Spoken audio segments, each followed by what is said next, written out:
Hello everybody, and welcome back to Tales to Give You Goosebumps by R.L. Stine. Today we're going to be reading Special Edition number 1, with 10 spooky stories inside. The first one, The House of No Return. We were afraid to go too close to the house, so we stayed down at the street staring up at it, staring across the bare, sloping front yard. No grass would grow in that yard. The trees, gnarled and bent, were all dead. Not even weeds sprouted in the dry, cracked dirt. At the top of the sloping yard, the house seemed to stare back at us. The two upstairs windows gaped like two unblinking black eyes. The house was wide and solid-looking, built of bricks. Many years ago, the bricks had been painted white, but now the paint was faded and peeling, and spots of red brick showed through like bloodstains. The window shutters were cracked. Several had fallen off. The beams of the front porch tilted dangerously. A strong wind could blow the porch over. No one lived there, and the house had been empty for years and years. No one could live there. The house was haunted, and everybody in town said it was. Everybody knew the legend of the house, and if you spent the night inside of it, you would never come out. That's why we brought kids there. That's why we dared them to go inside. You couldn't join our danger club unless you stayed inside the house, by yourself, for an hour. Staring up at the house, bathed in a haze of pale moonlight, I shivered. I zipped my windbreaker up to my chin and crossed my arms over my chest. "How long has he been in there, Robbie?" Nathan asked me. Lori and I both raised our wrists to check our watches. "Only 10 minutes, I told Nathan. 15 minutes to go, Lori said. "Think he'll make it?" "Doug is pretty brave," I replied thoughtfully, watching the moon disappear behind a cloud. "He might last another 5 minutes, I said, grinning. Lori and Nathan snickered. The three of us felt safe down here by the street. Poor Doug probably didn't feel too safe right now. He was shut inside the dark house, trying to stay there an hour so he could join our club. I turned and saw a light rolling silently over the street, coming towards us. A white, ghostly light. My breath caught in my throat. "It's a car," I realized, as it floated closer. A car with only one headlight. The first car we'd seen on the street all night. The beam was from the headlights washed over the two friends and me, forcing us to shield our eyes. As it passed, we turned back to the house and heard a shrill scream. A wail of terror. "Here he comes," Nathan cried. Sure enough, Doug burst out through the front door. He stumbled off the crumbling porch and came tearing across the dead, bare yard. His hands waved wildly in front of him. His head was tilted back, and his mouth was frozen open in one long, high shriek of fright. "Doug, what did you see?" I called. "Did you really see a ghost?" "Something touched my face," he wailed. He ran past Nathan, Lori, and me, screaming his head off. "Probably only a spider web," I murmured. "Robbie, we've got to stop him," Lori cried. "Doug! Hey, Doug!" We called his name and chased after them, our sneakers slapping loudly on the pavement. Waving his arms frantically and screaming, leaning into the wind, Doug kept running. We couldn't catch him. "He'll run home," I said breathlessly. I stopped and leaned over, pressed my hand against my knees, and tried to catch my breath. Up ahead we could still hear poor Doug's frightened wail. "Guess he doesn't join the club," I said, still breathing hard. "What do we do now?" Nathan asked, glancing back at the house. "I guess we find another victim," I replied. Chris Wakely seemed like a perfect victim. His family had moved to town last summer, and Chris had started my 6th grade class in September. Chris had pale blue eyes and very short white blonde hair. He was kind of shy, but he seemed like a real nice guy. One day after school, I saw Chris walking home, and I hurried to catch up with him. It was a windy October day. All around us, red and yellow leaves were falling from the trees. It looked like it was raining leaves. I said hi to Chris and started telling him about our club. I'd ask if he'd like to join. "It's only for brave people," I explained. "In order to join, you have to spend an hour at night inside the house on Willow Hill." Chris stopped walking and turned to me, squinting at me with those pale blue eyes. "Isn't that house supposed to be haunted?" he asked. I laughed. "You don't believe in ghosts, do you?" He didn't smile. His expression turned serious. The light seemed to fade in his eyes. "Well, I'm not very brave," he said softly. We started to walk again. Our sneakers crunched on the leaves strewn over the sidewalk. "We'd really like you to join the club," I told him. "You're brave enough to spend 1 hour in an empty house, aren't you?" He shrugged and lowered his eyes. I don't know," he stammered. "I've always been afraid of monsters and things," he admitted. "I believed there was a monster living under my bed until I was 8. I laughed, but his expression remained solemn. He wasn't kidding. "When I go to a scary movie," Chris continued, "I have to duck under the seat when the scary parts come on." Lori and Nathan came running up to us. "Are you gonna do it?" Nathan asked Chris. "Are you gonna join the club?" Chris shoved his hands deep in his jeans pockets. "Did you guys spend an hour in the house?" he asked. I shook my head. "We don't have to," I told him. "We started the club so we don't have to go in the house. We already know we like danger. New members have to prove themselves."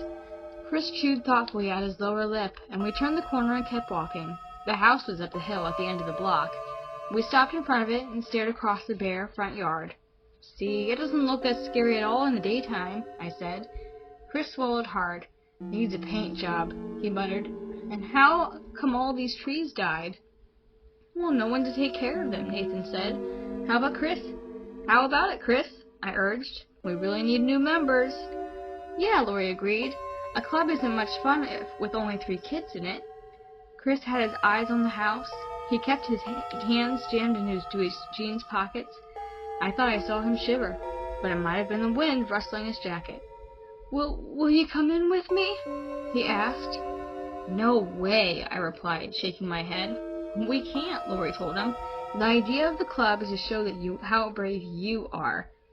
"We won't come in," Nathan said, "but we'll wait out front for you." "Come on, Chris," I urged. "Do it. It'll be fun. It's almost Halloween. Get in the spirit." He swallowed a couple times, staring up at the house, and then he shook his head. "I really don't want to," he murmured in a low voice, so low I could barely hear him. "Guess I'm kind of a scaredy cat." I started to plead with him, but I could see he was really embarrassed, so I didn't say any more. Chris waved goodbye and hurried off towards his house. Lori, Nathan, and I watched until he disappeared around the corner. "Now what?" Nathan asked. We held a club meeting at my house 2 nights later. It was a pretty boring meeting. None of us could think of another cool kid to join our club, and we couldn't think of anything fun to do. "Halloween is Saturday," I moaned. "We should be able to think of something scary to do." "What are you going to dress up as?" Lori asked Nathan. "Freddy Krueger," Nathan replied. "I already brought the metal fingertips." "Weren't you Freddy Krueger last year?" I asked him. "So, I like being Freddy Krueger," Nathan insisted. "And every other kid in the school," Lori muttered. Lori planned to dress as a vampire, and I had my monster costume already. "We need more club members," Lori said, sighing. "You can't have a club with just 3 people." "Chris would be perfect," I replied. "If only he weren't such a scaredy cat." "You know," Nathan started, rubbing his chin thoughtfully, "it would be really good for Chris to get over his fears." "Huh? What do you mean?" I asked. "I mean, we could help Chris out," Nathan replied, smiling. "We could help him be brave." I still didn't understand. "Nathan, what are you saying?" His smile grew wider. "We could force him to go into the house." I called Chris later that night and invited him to go trick-or-treating with us, and he said yes. He sounded grateful to have some kids to go around with. He had only been at our school for 2 months, and he hadn't made any friends. The 3 of us met at my house on Halloween, and Nathan clicked his long middle nails and kept cackling and grinning like Freddy Krueger. I was a very cool monster with eyeballs and strings popping from my purple head. Lori kept talking in a weird vampire voice. "Where's Chris?" Nathan asked, looking around. "Is he meeting us here?" "Yeah, where is he?" Lori demanded. We were all a little tense. We were playing a mean trick on Chris, but we knew he'd feel good about things by the end of the night. The doorbell rang and we all ran to answer it. Chris stood on the porch light with his face an ugly green. He raised both his hands to show them to us, and they were covered in green too. "What are you supposed to be? A pea pod?" I joked. Chris looked hurt. "No, I'm a corpse." "Very scary," I said. I handed out trick-or-treat bags. "Let's get going." I led the way down the driveway and up the street. We stopped at several houses and collected candy. It was a cool, windy night with a tiny sliver of the moon. Gusts of wind kept fluttering our costumes and making our trick-or-treat bags fly up. We were approaching the house on Willow Hill. I had a heavy feeling in my stomach, and my hands suddenly felt ice cold. I hoped Chris could stay in the house for a whole hour, I thought. He's such a nice guy. I'd really like him to be in the club. Such a nice guy. And we were about to do such a mean thing to him. But he'll get over it, I told myself, and he'll be glad we made him test his bravery. The eerie house came into view. I saw Chris glance at it, then quickly turned across the street.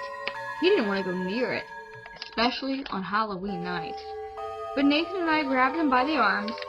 Chris cried out in surprise, "Hey, let go! What are you guys doing?" Chris struggled to pull free, but Nathan and I were much bigger than him, and stronger. Lori led the way over to the bare dirt yard, up the sloping hill into the dark, silent house. Chris tried to swing both arms, tried desperately to break free, but Nathan and I dragged him onto the tilting porch up to the front door. "No, please," Chris pleaded. "Please, don't do this, don't!" I turned to him. Even under the green makeup, I could see the terror on his face. Poor guy was totally freaked. "Chris, you'll be okay," I said softly, soothingly. "Go inside. It'll be fun. We'll wait for you, I promise." "You'll be proud of yourself," Lori told him, helping to push him up to the door. "And then you'll be in our club." Lori started to push open the heavy door. Nathan and I moved to shove Chris inside, but to my surprise he reached out and grabbed my arm. "Come in with me, please," he begged, his eyes wide with fright. "Please, I'm too scared. I'm just too scared." He held on tightly to my arm. "Let's all go in together, okay?"